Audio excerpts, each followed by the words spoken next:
Welcome to సర్కార్ news. Osmania విశ్వవిద్యాలయంలో వికలాంగుల హక్కుల చట్టం 2016 అమలు దినోత్సవం సందర్భంగా నిర్వహించిన కార్యక్రమంలో దివ్యాంగుల సమస్యలు ప్రధాన చర్చగా మారాయి. విశ్వవిద్యాలయం ఆర్ట్స్ కళాశాల ప్రాంగణంలో జరిగిన ఈ కార్యక్రమానికి ముఖ్య అతిథిగా ఎమ్మెల్సీ ప్రొఫెసర్ కోదండరాం హాజరయ్యారు. ఈ సందర్భంగా మాట్లాడుతూ వికలాంగుల హక్కుల చట్టం అమల్లోకి వచ్చి 10 ఏళ్లు పూర్తయినా దివ్యాంగుల జీవితాల్లో ఆశించిన మార్పులు కనిపించలేదని ఆవేదన వ్యక్తం చేశారు. ఈ చట్టాన్ని ఖచ్చితంగా అమలు చేస్తే విద్య, ఉద్యోగ, ఉపాధి రంగాల్లో సమాన అవకాశాలు కల్పించవచ్చని ఆయన తెలిపారు. రాష్ట్రంలోని అన్ని విశ్వవిద్యాలయాల్లో దివ్యాంగులకు నాణ్యమైన విద్యతో పాటు సరైన అవకాశాలు కల్పించాల్సిన అవసరం ఉందన్నారు. ఇక కార్యక్రమంలో పాల్గొన్న దివ్యాంగ పరిశోధక విద్యార్థులు తమ సమస్యలను వెలిబుచ్చారు. పీహెచ్డీ చేయాలనుకునే దివ్యాంగ విద్యార్థులకు మార్గదర్శకత్వం ఇవ్వడంలో కొంతమంది ప్రొఫెసర్లు నిర్లక్ష్యం చూపుతున్నారని, తక్కువగా చూసే ఘటనలు జరుగుతున్నాయని తెలిపారు. మీరు పీహెచ్డీ చేసి ఏమి చేస్తారు అంటూ కించపరుస్తూ మార్గదర్శకత్వం ఇవ్వకుండా తిరస్కరిస్తున్నారని వారు ఆవేదన వ్యక్తం చేశారు. పీహెచ్డీ సమర్పణకు కాల పరిమితి లేకుండా అవకాశం కల్పించాలని, యూజీసీకి ప్రభుత్వం లేఖ రాయాలని డిమాండ్ చేశారు. అదేవిధంగా దివ్యాంగుల సమస్యల పరిష్కారం కోసం పలు కీలక డిమాండ్లు ఉంచారు. వికలాంగుల హక్కుల చట్టం 2016 అమలుపై డీజీపీ స్థాయిలో సమీక్ష జరపాలి. చట్టసభల్లో దివ్యాంగులకు ప్రాతినిధ్యం కల్పించాలి. అర్హత కలిగిన వారికి ప్రభుత్వ ఉద్యోగాలు ఇవ్వాలి. జైపాల్ రెడ్డి పేరుతో మినీ విశ్వవిద్యాలయం ఏర్పాటు చేయాలి. ప్రతి జిల్లాకు 5 కోట్ల రూపాయలు నిధులు కేటాయించాలి. ప్రైవేట్ రంగంలో శిక్షణతో ఉపాధి అవకాశాలు కల్పించాలి. 5 లక్షల రూపాయల రుణాన్ని పూర్తి సబ్సిడీతో ఇవ్వాలి. ప్రభుత్వ మరియు ప్రైవేట్ రంగాల్లో 5% రిజర్వేషన్ అమలు చేయాలి అని డిమాండ్ చేశారు. ఈ కార్యక్రమంలో కాంగ్రెస్ మేనిఫెస్టో అమలు సాధన సమితి కమిటీ సభ్యులు చెరుకు నాగభూషణం, మొహమ్మద్ మున్నా, తెలంగాణ వికలాంగ ఉద్యమ నేత మొక్క ఉపేందర్, డాక్టర్ ఎన్ అశోక్, పరిశోధక విద్యార్థి పల్స ఆంజనేయులు గౌడ్, మారవేణి చంద్రశేఖర్ యాదవ్, బుచ్చి రాములు, వేణుగౌడ్, ధనమ్మ, వెంకటేష్ జగన్, వెంకట్, మహిళా సాధికారత సమితి అధ్యక్షురాలు కోలా రాజలక్ష్మి, గోలీ ప్రభాకర్, వికలాంగుల రాజ్యాధికారం ఫోరం అధ్యక్షుడు వంశరాజు రామచందర్, మరుగుజ్జు సంఘం ఉపాధ్యక్షుడు సైదులు, టీఆర్విస్ ప్రధాన కార్యదర్శి మొనార్ దుర్గాప్రసాద్, రాష్ట్ర social media convener Sutari Satish, Uday team committee సభ్యులు కొమరమల్లు, పంది శ్రీను, మాధవి తదితరులు పాల్గొన్నారు.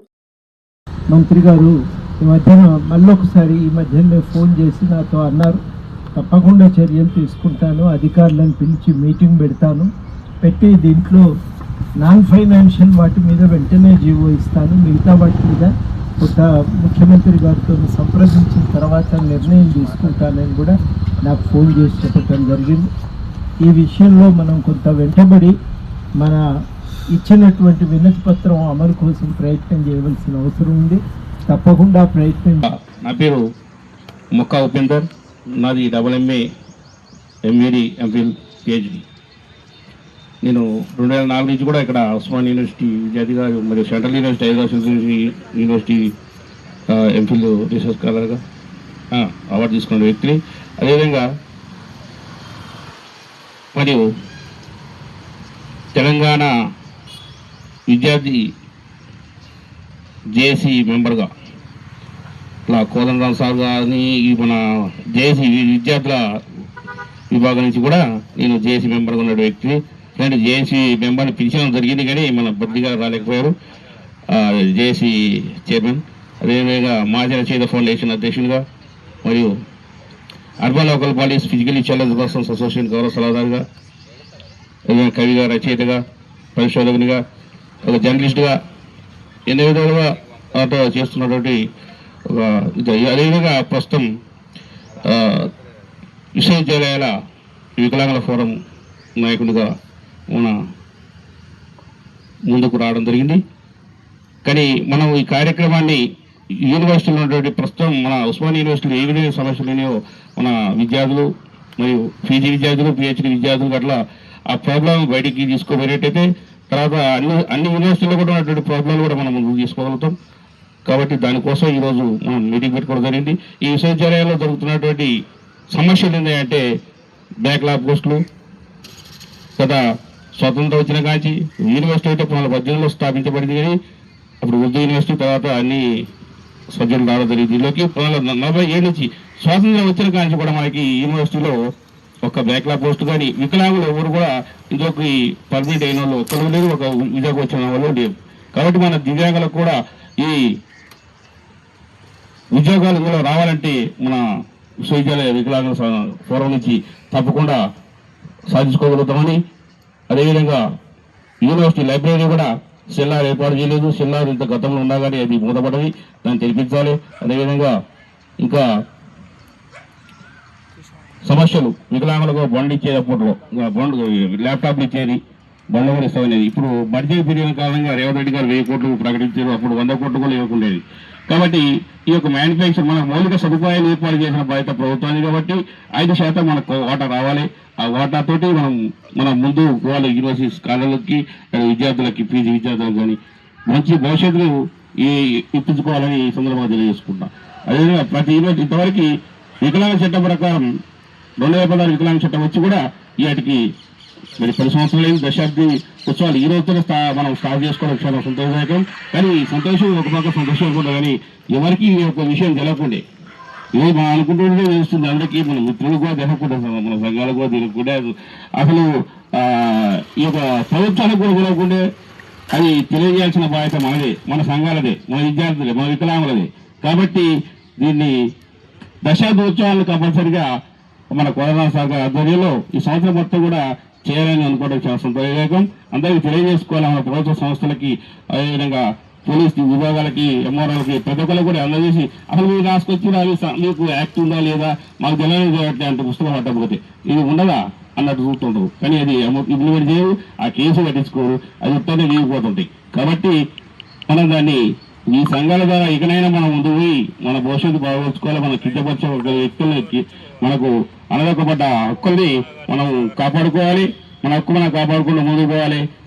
మనం వికలాంగులు కాదు సకలాంగులతో పోటీ పడతాం. ఈ చట్టాన్ని అంత విధిగా ఉన్నది మనకి, ఇవి అయినా కానీ మనం ముందుకు పోలేకపోతున్నాం. కాబట్టి ఆ కాంగ్రెస్ మేనిఫెస్టో అమలు సాధన సమితి ద్వారా ఈరోజు మనం పెట్టుకున్నటువంటి మీటింగ్కు మనం ముందుకు తీసుకోవాలని విశ్వవిద్యాలయాల వికలాంగ సమితి ద్వారా ఫోరం ద్వారా ఇంకా ముందుకు పోతూ అన్ని 16 రాష్ట్రాల్లో ఉన్నటువంటి 16 యూనివర్సిటీలు కూడా విశ్వవిద్యాలయాలు కూడా ఇది విస్తరించాలని, అదేవిధంగా జాతీయ నాయకత్వం కూడా వహించడానికి కూడా ముందుకు రావాలని ఈ సందర్భంగా తెలియజేసుకుంటూ, ఇంకా ఈ యొక్క చట్టాలు మొత్తం చదవాలంటే మన ఐక్యరాజ్య సమితి మనకి దశాబ్దాన్ని ప్రకటించినా మనకి విలువలో కూడా పోయింది. ఆ దశాబ్దం 92 నుంచి 83 దశాబ్దం ప్రకటించింది. దానికి చట్టాలు కొత్త చట్టం చేయాల్సిన అవసరం, ఈ చట్టం జరిగిపోతుంది. అవసరం కింద కొత్త చట్టాలు చేసి వికలాంగులు బాగుపడతాల్సిన అవసరమైన ఉంది. ఆర్టికల్ 5 జీవించే హక్కు తెలియజేస్తుంది గట్టిగా. ఆర్టికల్ 10 వికలత్వం కారణంగా వ్యవస్థలు ప్రభుత్వాలు వివక్షలు చూపించడం, దాన్ని నిషేధించాలి. ఆర్టికల్ 13 సమానంగా మెరుగైన న్యాయాన్ని పొందేందుకు ప్రభుత్వాలు వికలాంగులకు గ్యారంటీలు ఇవ్వాలి, అలాంటి పని హక్కు కల్పించాలి. ఆర్టికల్ 20 ప్రకారం పని సంవత్సరాలకు తగిన వసతులు గౌరవం కల్పించాలి, రక్షణ బాధ్యత ప్రభుత్వాలది. అదేవిధంగా 29 ప్రకారం ఈ రాజకీయ హక్కులు కల్పించాలి. 30 ప్రకారం మానసిక ఉల్లాసం. అయిపోయింది తదితర అంశాలపైన ఒక్క 5 ఆర్టికలే చెప్పిన మనకు అవగాహన కలగాలి. ఓకేనా? సరే అందరికీ తెలిసిన విషయమే, కాకపోతే ఒకసారి నిర్వహించుకోవడం తప్పితే ఇప్పుడు మాట్లాడాల్సిన విషయాలు అన్ని తెలుసు, కాకపోతే ఎందుకు మాట్లాడుకుంటున్నాం చెప్తే గుర్తు చేసుకోవడం జరుగుతుంది. నాకు అవకాశం ఇచ్చిన ధన్యవాదాలు. Thank you very much.